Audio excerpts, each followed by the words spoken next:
ஐஸ்வர்யா கணேஷ் தயாரிப்பில் விஜய் சித்து ஒரு படத்தில் ஹீரோவா அந்த படத்தை அவரே டைரக்ட் பண்ணி அறிமுகம் ஆகிறார் அப்படிங்கிறது தான் நமக்கு கிடைத்த தகவல். அது மட்டும் இல்லாமல் சமீபத்தில் ஒரு ப்ரோமோ கூட ஷூட் பண்ணியிருக்காங்க. ஐஸ்வர்யா கணேஷ் என்ன நினைச்சிருக்காரு அப்படின்னா, ஆர்ஜே பாலாஜி எப்படி நம்ம கொண்டு வந்தோம், வேற ஒரு துறையில் அவர் ஒரு பாப்புலரான ஆளாக இருந்தார், அவருக்கு சினிமாவில் வாய்ப்பு கொடுத்து இன்னைக்கு சூர்யாவை இயக்குற அளவுக்கு அவர் வளர்ந்துட்டாரு. அந்த மாதிரி நம்ம பண்ணணும் அப்படின்னு யோசிக்கும் போது தான் விஜய் சித்து அவர்கிட்ட வந்திருக்காரு. டைட்டில் கூட என்கிட்ட சொன்னாங்க, பட் அதை சினிமாவோட கோர முகம்னு ஒன்று இருக்கும், ஸ்ருதி நாராயணன், அந்த விஷயம் தான். இது நீங்கள் எப்படி சார் பார்க்குறீங்க? சினிமா வந்து ஒரு புனிதமான தொழில், இங்கே வந்து இப்படியெல்லாம் நடக்குன்னு சொல்கிறது அபாண்டம், அவதூறு அப்படின்னு யாராவது சொன்னாங்கன்னா அவங்க உங்களை ஏமாத்துறாங்க, உங்ககிட்ட பொய் சொல்கிறாங்கன்னு அர்த்தம். மற்றபடி காலங்காலமாக இங்கே இருக்குது. இந்த ஸ்ருதி நாராயணன் குறித்து நீங்கள் சொல்கிறீங்க, நான் கேள்விப்பட்ட வகை அது எல்லாம் கிடையாது, அவர் தான் அதில் இருக்காருங்கிற மாதிரி தான் எல்லாருமே சொல்கிறாங்க. எம்புரான் படத்தை பொறுத்த வரைக்கும் ஒரு சுமாரான படம் தான். அந்த படத்தினுடைய பட்ஜெட்டுக்கும் எதிர்பார்ப்புக்கும் ஏற்ற மாதிரி அந்த படம் இல்லை. இது வந்து வலதுசாரி ஆட்களுக்கு, ஆதரவாளர்களுக்கு எதிரான ஒரு படம் அப்படிங்கிறது நம்ம புரிஞ்சுக்க முடியும். சொல்லப்போனால் இன்றைக்கு இந்துத்துவா படங்கள், இஸ்லாமிய வெறுப்பு படங்கள் அதிகமாக வெளிவருகிற இந்த நேரத்தில் எம்புரான் போன்ற ஒரு படம்ங்கிறது மிக மிக அவசியம். ஆனால் அந்த படம் வெளியாகி இத்தனை கோடி வசூல் பண்ணிய பிறகு மோகன்லாலுக்கு ஒரு நெருக்கடியை கொடுத்து எம்புரான் படம் ரிலீஸ் ஆகி கிட்டத்தட்ட ஒரு 4-5 நாட்கள் ஆகுது. எங்கேயுமே அந்த படத்துக்கு எதிராக மக்கள் வந்து எந்த கருத்துமே சொல்லலை. ஆனா இந்த ஆள்கிறவர்களுக்கு அது வந்து ஒரு பெரிய உறுத்தலா தெரிஞ்சு அதை வந்து இப்படி ஒரு நெருக்கடிக்கு உள்ளாக்கி, நெருக்கடின்னு சொல்ல முடியாது, மிரட்டி ரீசென்சார் பண்ண வச்சிருக்காங்க. Cholan mess now open at Perungudi, KC food street, MGR main road. வணக்கம் சார், எப்படி இருக்கீங்க? நல்லா இருக்கு சார். இன்னைக்கு அதாவது நேற்றிலேருந்தே இந்த டாக் இருந்துச்சு. இன்னைக்கு கொஞ்சம் சில சேனல்ஸ்லாம் அஃபிஷியலாக போட்டிருந்தாங்க, விஜய் சித்து ஹீரோவாக இன்ட்ரோ ஆகக்கூடிய ஒரு படம் அவரே டைரக்ட் பண்ணுறாரு அப்படிங்கிறது. ஸோ என்ன மாதிரியான படமாக இருக்கும், அதை பற்றின என்ன அப்டேட் இப்போ? இல்லை, அந்த செய்தியை எங்களுடைய வலைப்பேச்சில் தான் பிரேக் பண்ணோம். நமக்கு வந்து ஒரு ரிலையபிள் சோர்ஸில் கிடைத்த தகவல் இது. ஓகே. ஐஸ்வர்யா கணேஷ் தயாரிப்பில் விஜய் சித்து ஒரு படத்தில் ஹீரோவாக அந்த படத்தை அவரே டைரக்ட் பண்ணி அறிமுகம் ஆகிறார் அப்படிங்கிறது தான் நமக்கு கிடைத்த தகவல். அது மட்டும் இல்லாமல் சமீபத்தில் ஒரு ப்ரோமோ கூட ஷூட் பண்ணியிருக்காங்க. தெரியும் உங்களுக்கு, விஜய் சித்துடைய யூடியூப்லாம் பார்த்துருப்பீங்க. அவர் ஒரு யூனிக்கான ஒரு நகைச்சுவை இருக்கும் கிட்டத்தட்ட. அதே மாதிரி இப்போ ஐஸ்வர்யா கணேஷ் கிட்ட இவர் சான்ஸ் கேட்டு போகிறது அல்லது அவர் இவருக்கு சான்ஸ் கொடுக்கறது, இதையே ஒரு கான்செப்டாக வச்சு ஒரு வீடியோ பண்ணியிருக்காங்க. ப்ரொடியூசர் பிட்ச் பண்ண போகிற மாதிரி. ஆமாம், அதையே வந்து ஒரு வீடியோவாக பண்ணியிருக்காங்க. அநேகமாக அது அடுத்தடுத்த வாரங்களில் அது ரிலீஸ் ஆவதற்கு வாய்ப்பு இருக்குது. மே மாதத்துலேருந்து படப்பிடிப்பு போகிறாங்க போல இருக்குது. இதுக்கு இடையில என்ன அப்படின்னா, ஐஸ்வர்யா கணேஷ் என்ன நினச்சிருக்காரு அப்படின்னா, ஆர்ஜே பாலாஜி எப்படி நம்ம கொண்டு வந்தோம், வேற ஒரு துறையில் அவர் ஒரு பாப்புலரான ஆளாக இருந்தார், அவருக்கு சினிமாவில் வாய்ப்பு கொடுத்து இன்னைக்கு சூர்யாவை இயக்குற அளவுக்கு அவர் வளர்ந்துட்டாரு. அந்த மாதிரி நம்ம பண்ணணும் அப்படின்னு யோசிக்கும் போது தான் விஜய் சித்து அவர்கிட்ட வந்திருக்காரு. அப்புறம் அவருக்காக வேற சிலர்கிட்ட எல்லாம் கதை கேட்டிருக்காங்க. ஆனால் அந்த எந்த கதையும் இவருக்கு செட் ஆகிற மாதிரி தெரியல. அப்போ விஜய் சித்து சொன்னாரா, எங்கிட்டே ஒரு சப்ஜெக்ட் இருக்கு சார் அப்படின்னு சொல்லிட்டு தான் அந்த லைனை சொன்னாராம். அப்போ தான் சொன்னாரா, இதுவே சூப்பராக இருக்கு, நீயே டைரக்ட் பண்ணிடு அப்படின்னு சொல்லி இந்த ப்ராஜெக்ட் அப்படி மூவ் ஆகிருக்கு. ஓகே. ஆக்சுவலாக முன்னாடிலேருந்து இந்த ப்ராசஸ் வந்து பேசிட்டே தான் இருந்திருக்காங்க. ஆமாம், கிட்டத்தட்ட எனக்கு தெரிஞ்ச ஒரு எப்படியோ ஒரு 2-3 மாதம் அந்த ப்ராசஸ் நடந்திருக்கும்னு நினைக்கிறேன். Okay sir. என்ன மாதிரியான ஜான்ராவாக இருக்கும்? அதான், இது வந்து ஒரு காமெடி ஜானர் தான். அது ஒரு படம் ஃபுல்லாக ஃபன்னாக இருக்கும் அப்படிங்கிற மாதிரி சொன்னாங்க. அது இல்லாமல் ஒரு டைட்டில் கூட என்கிட்ட சொன்னாங்க, பட் அதை நம்ம ஆஃப் த ரெக்கார்டை சொன்னதுனால அதை நம்ம இப்போ சொல்ல முடியாது. புரியுது சார்.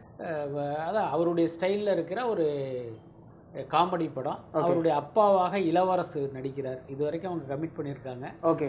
மற்ற ஆர்டிஸ்ட்லாம் பேசிகிட்டு இருக்காங்கன்னு நினைக்கிறேன். Super sir, super. ஏன்னா முன்னாடியே வந்து அவர் டைரக்ட் பண்ண போகிறதா ஒரு டாக் இருந்துச்சு. ஸோ அதுக்கப்புறம் விளாக் ஆரம்பித்தாங்க. ஸோ இப்போ திரும்பி அதே கதையை ஸ்டார்ட் பண்ணுறாங்களா இல்லை எப்படி சார், இது வேற ஒரு கதையாக இருக்குமா? இல்லை, அது எனக்கு தெரியாது. ஏன்னா இவருக்காக வேறு கதைகள்லாம் கேட்டு அது செட் ஆகாமல் இவர் சொன்ன கதையை அவங்க பண்ணுறாங்க.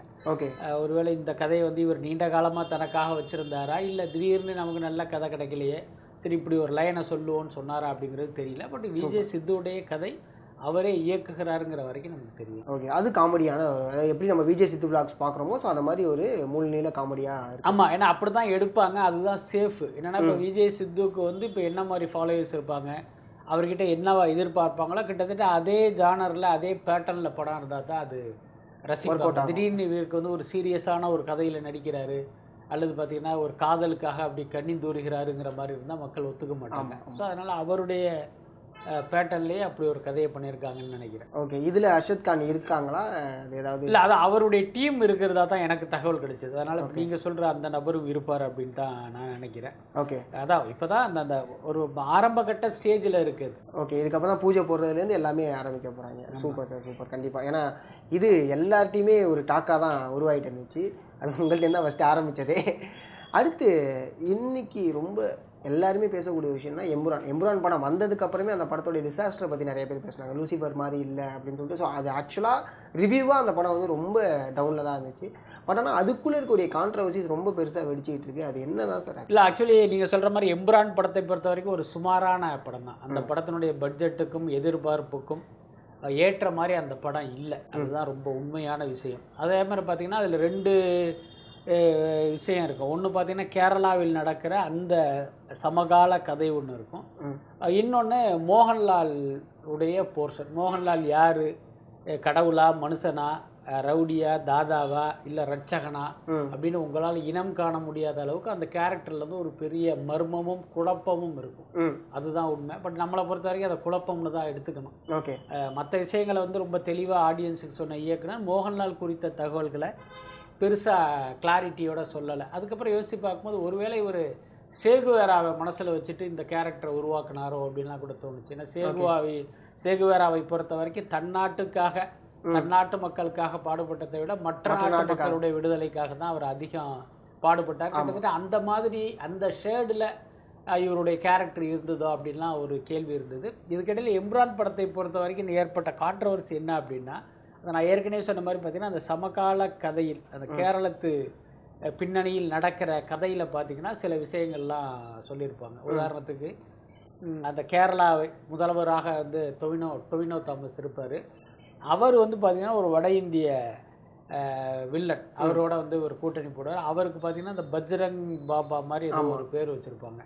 அவன் வந்து பார்த்திங்கன்னா ஒரு மிகப்பெரிய ஒரு இந்துத்துவ சக்தியாக ஒரு மத வெறி பிடித்த ஒருத்தனா இருப்பான். அவனுடைய பின்னணியை நீங்கள் கொலை நடந்து வைக்கிற மாதிரி இருக்கும். இஸ்லாமியர்களை வந்து கொன்று குவிப்பது தான் ஒரே லட்சியம் அப்படின்னு இருக்கிற ஒரு கேரக்டர். அதை நம்ம எப்படி புரிஞ்சுக்கணும் அப்படின்னா, இப்போ அந்த பஜ்ரங் தள் அப்படின்னு ஒரு இந்துத்துவ அமைப்பு இருக்கும். கிட்டத்தட்ட அதுக்கான ஒரு உருவாகமா என்ன ஒரு குறியீடா நம்ம அதை புரிஞ்சுக்கலாம். கிட்டத்தட்ட மக்களும் அப்படிதான் புரிஞ்சுக்கிட்டாங்க. எடுத்தவர்களும் கூட அப்படி ஒரு குறியீடா தான் அந்த வில்லனுக்கே அந்த பேரை வச்சிருப்பாங்க அப்படி ஒரு நோக்கத்தோட.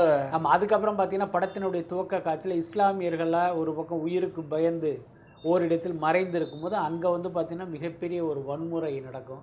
அது இல்லாமல் அந்த இஸ்லாமிய கர்ப்பிணி பெண்ணை வந்து வன்புணர்வு பண்ணி கொல்லுவாங்க. அது பார்த்தீங்கன்னா கிட்டத்தட்ட அந்த பில்கிஸ் பானு கதாபாத்திரத்தை உங்களுக்கு நினைவுபடுத்தும். அப்புறம் கேரளாவில் பச்சையே இருக்கக்கூடாதுன்னா ஒரு டைலாக் வரும்.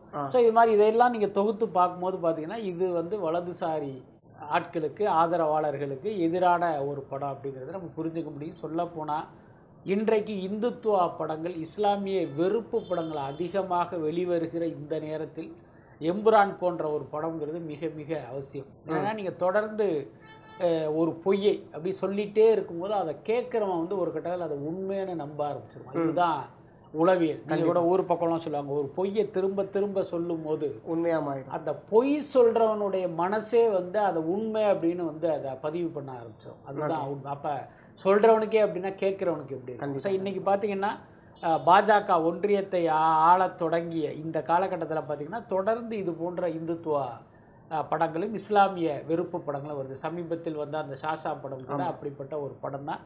அதை வந்து பாராளுமன்றத்திலே திரையிடுகிற அளவுக்கு இன்றைக்கு மோடி அரசு வந்து வேற ஒரு இடத்துக்கு நகர்ந்திருக்காங்க. இந்த சூழ்நிலையில் எம்புரான் போன்ற ஒரு படம் வருவது அப்படிங்கிறது ஒரு கருத்து சுதந்திரத்துக்கு அடிப்படையில் தான் அந்த படத்துக்கே வந்து சென்சார் வந்து அனுமதி கொடுத்ததா நம்ம எடுத்துக்கணும். ஆனால் அந்த படம் வெளியாகி இத்தனை கோடி வசூல் பண்ணிய பிறகு பார்த்தீங்கன்னா அவங்களுக்கு வந்து அது ஒரு பெரிய அதிர்ச்சி. எப்படி அது தணிக்கைகளுவே நம்ம கண்ட்ரோலில் தான் இருக்குது, அதை மீறி எப்படி இப்படி ஒரு படம் வந்தது, கூப்பிடு அவனை அப்படின்னு கூப்பிட்டு மோகன்லாலுக்கு ஒரு நெருக்கடியை கொடுத்து மீண்டும் அந்த படத்தை ரீசென்சார், அதுவும் ஒரு விடுமுறை நாளில் தணிக்கை செய்து கிட்டத்தட்ட 17 கட்டு ஒரு 2.5 நிமிஷம் மாதிரி காட்சிகளை தூக்கி அந்த படத்தை வந்து ரீசென்சார் பண்ணியிருக்காங்க. ஸோ இதன் மூலமே நம்ம புரிஞ்சுக்கலாம் என்னென்னா, எம்புரான் படம் ரிலீஸ் ஆகி கிட்டத்தட்ட ஒரு 4-5 நாட்கள் ஆகுது. ஆமாம், எங்கேயுமே அந்த படத்துக்கு எதிராக மக்கள் வந்து எந்த கருத்துமே சொல்லலை. நீங்க சொல்ற மாதிரி படம் சுமார்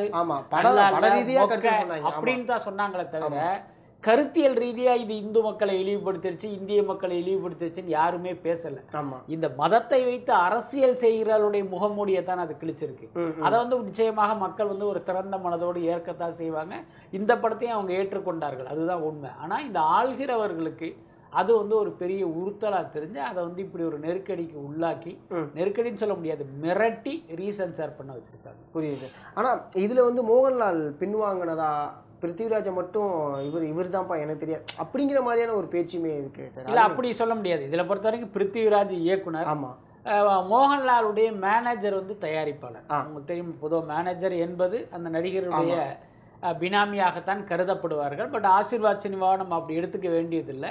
ஆனா மோகன்லாலுடைய விருப்பத்துக்கு மாறாக என்ன ஒரு விஷயத்தை நீங்க வந்து அந்த படத்துல வச்சிட முடியாது. அப்ப அந்த படத்தில் இருக்கிற விஷயங்கள் எல்லாத்துக்கும் மோகன்லால் உடன்பட்டு தான் அதுல நடிச்சிருப்பேன். கண்டிப்பா. அப்படி இருக்கும்போது இன்னைக்கு ஒரு கான்ட்ரவர்சி வந்த பிறகு நான் வந்து அப்படி இல்லை, நான் எல்லா மக்களுக்கும் பொதுவானவன், நான் யாரையுமே துன்புறுத்த மாட்டேன், இழிவுபடுத்த மாட்டேன் அப்படின்னு இவர் கையை தூக்கிட்டு பிருத்திவிராஜ் பக்கம் வந்து பழிய திருப்ப முடியாது. இன்னும் சொல்ல போனா நீங்கள் ஒன்றும் ஒரு பெரிய தேச துரோக குற்றம்லாம் கிடைக்கல. உங்களுக்கு கிடைத்த சினிமா என்கிற கலை ஊடகத்தின் மூலமாக இந்த சமூகத்துக்கும் இந்த மக்களுக்கும் ஒரு உண்மையை சொல்லிருக்கீங்க. அதுக்கு வந்து நீங்கள் உண்மையிலேயே பெருமைப்படணும். பட் நீங்க பெருமைப்படுறீங்களோ இல்லையா, நாங்கள் உங்களை பாராட்டுகிறோம். உங்களுடைய துணிவுக்கும் நேர்மைக்கும் நாங்கள் தலை வணங்குகிறோம். ஆனா அதுக்கு அப்புறம் இந்த ஒன்றிய பாஜகவுடைய நெருக்குதலுக்கும் மிரட்டலுக்கும் பயந்து நீங்க இந்த மாதிரி ரீசென்சார் பண்ணதை வந்து நம்மளால ஏத்துக்க முடியும். கண்டிப்பா. ஏன்னா நான் ஏன் இந்த கேள்வி கேட்டேன்னா, பிருத்திவிராஜோட அம்மா வந்து ஒரு விஷயம் சொல்லியிருந்தாங்க. என்னன்னா, இது முழுக்க முழுக்க என் மகன் மேல் சுமப்பது சரியில்லை. ஏன்னா எல்லாருமே சேர்ந்து தான் அந்த கதையை கேட்டாங்க. இப்போ கடைசியாக இவன் மட்டும்தான் காரணம்னு சொல்றது எங்கேயுமே ஏற்றுக்க முடியாது அப்படின்னு அவங்களோட அம்மா சொல்லியிருந்தாங்க. இது நீங்கள் எப்படி சார்? இல்லை, உண்மை, அது நியாயம் தானே. இன்னும் சொல்ல போனால் எம்புரான் படத்தினுடைய கதை பிருத்திவிராஜ் கதை கிடையாது. அவர் வந்து ஒரு இயக்குனர். ஆமாம். கதை வந்து வேறொருத்தருடையது. இன்னொன்று பார்த்தீங்கன்னா, லூசிஃபர் வந்து அவ்வளவு பெரிய வெற்றி அடைந்த பிறகு அதனுடைய சீக்வலாக இந்த படம் வந்திருக்கு. அப்போ லூசிஃபருடைய சீக்வலாக இந்த கதை பொருத்தமான கதையா, இந்த கதையை மக்கள் ஏற்றுக்குவாங்களா அப்படிங்கிறது மோகன்லால், பிருத்திவிராஜ், ஆசீர்வாத் சினிமாவுடைய ஓனர், மோகன்லாலுடைய மேனேஜர், இவங்க எல்லாம் சேர்ந்து தானே முடிவு பண்ணியிருப்பாங்க. அப்போ இந்த வெற்றிக்கு எல்லாரும் பங்குன்னா இன்றைக்கு வரைக்கும் விமர்சனத்துக்கும் எல்லாருக்கும் பங்கு உண்டுல. அதனால அது வந்து அவங்க சொல்றது நியாயம்தான். புரியுது சார். சினிமாவில் நிறைய விஷயங்கள் நீங்கள் சொன்ன மாதிரி சினிமா இப்படி இருக்கும் அப்படி, ஆனால் சினிமாவோட கோர முகம்னு ஒன்று இருக்குல்ல சார், அது எல்லா இண்டஸ்ட்ரியுமே சொல்கிறேன். இப்போ சமீபத்தில் நடந்த ஒரு விஷயம்லாம் வந்து இது எப்படி, எந்த அளவுக்கு இதை எடுத்துக்க முடியும்? ஏஐயா இருக்கட்டும், எதாக இருக்கட்டும், ஸ்துதி நாராயணன் அந்த விஷயம் தான், இது நீங்கள் எப்படி சார் பார்க்குறீங்க? இல்லை, சினிமாவில் பார்த்தீங்கன்னா அந்த காஸ்டிங் கவுச் வந்து பாலியல் ரீதியாக பயன்படுத்துவதுங்கிறது காலங்காலமாக நடந்துகிட்டு இருக்கு. அதில் எந்த மாற்றமும் இல்லை. சினிமா வந்து ஒரு புனிதமான தொழில். இங்கே வந்து இப்படியெல்லாம் நடக்குன்னு சொல்கிறது அபாண்டம், அவதூறு அப்படின்னு யாராவது சொன்னாங்கன்னா அவங்க உங்களை ஏமாத்துறாங்க, உங்ககிட்ட பொய் சொல்கிறாங்கன்னு அர்த்தம். மற்றபடி காலங்காலமாக இங்கே இருக்குது. ஒரு காலத்தில் இந்த மாதிரி பாலியல் ரீதியாக சுரண்டப்படும் பெண்கள் ஏதோ ஒரு காரணத்தினால அதை ஏற்றுக்கொண்டார்கள், அல்லது அதை சகித்து கொண்டார்கள், அல்லது எதுக்கு வம்புன்னு கடந்து போனார்கள். இதுதான் நடந்தது.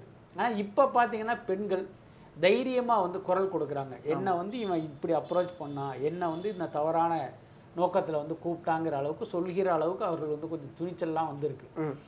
அதே நேரம் ஏமாறுகிற பெண்களும் இருக்கத்தான் செய்கிறாங்க, அதில் மாற்றமே இல்லை. இந்த சுருதி நாராயணன் குறித்து நீங்கள் சொல்கிறீங்க, அந்த இது எனக்கு என்னன்னு எனக்கு தெரியாது. ஆனால் நான் கேள்விப்பட்ட வகையில் அது ஏஎல்லாம் கிடையாது, அவர் தான் அதில் இருக்காருங்கிற மாதிரி தான் எல்லாருமே சொல்கிறாங்க. புரியுது சார். ரொம்ப நன்றி சார், நிறைய விஷயங்களை பகிர்ந்ததுக்கு. அடுத்தடுத்த அப்டேட்டுக்காக தொடர்ந்து இணைப்போம் சார். நன்றி.